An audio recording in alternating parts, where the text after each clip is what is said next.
Today we're going to deal with formulas and functions, and we're going to put some functions in that will do the formulas for us.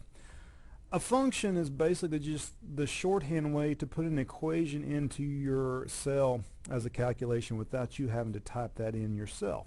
And I've already shown you one, and I'm going to show it to you again. But we're going to total up these three cells. And so instead of doing this plus this plus this, I'm going to use a function. So I'm going to come over here to my function button, which is the little sigma or the E, and I'm going to click down, and we want to sum those, add them all together. So I'm going to click that. They're added together. I press enter, and there we go. It has summed those three numbers. And now I could do it for all the rest of them, but I'm going to use my copy formula down to do the rest of them for me. So I did all those really quickly without having to do any equals or pluses or anything else like that. Well, the same thing's going to go down here with my minimum number, and I'm going to find the minimum number in this range of cells.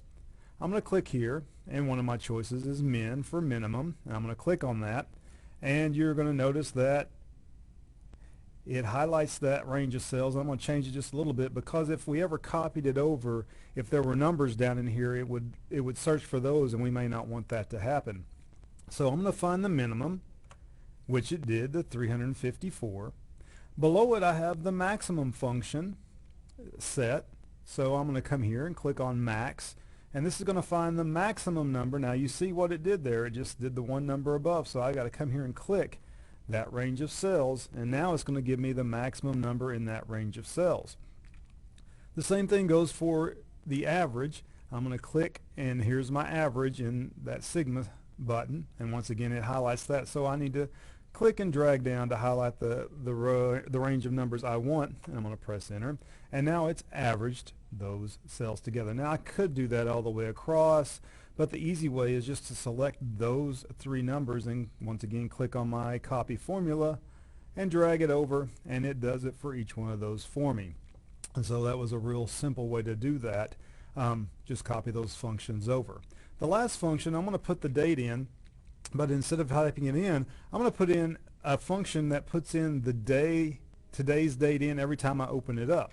So I'm going to click on this, and then it's not over in this, so I need to go on to more functions, and it's going to open up these boxes, and you see that we have some things here, and it tells you that, hey, if I click on the date, this is what it's going to give me. It's going to return the number that represents, that. Well, what I'm looking for, and I'm going to click in the search box, is the today function. Let's see if it finds that for us. And here it is, and it says returns the current date. So I'm going to click on that and say OK. And there we go. You can see in my formula box it says equals today, and then in the cell it gives me today's date, and it will do that tomorrow. If I open this up, it would say 1025 instead of 1024. So it's always going to give me the date that I open that up. And so that's just a quick, brief way to find some functions and put those in as formulas and have Excel do the work for us instead of us doing it ourselves.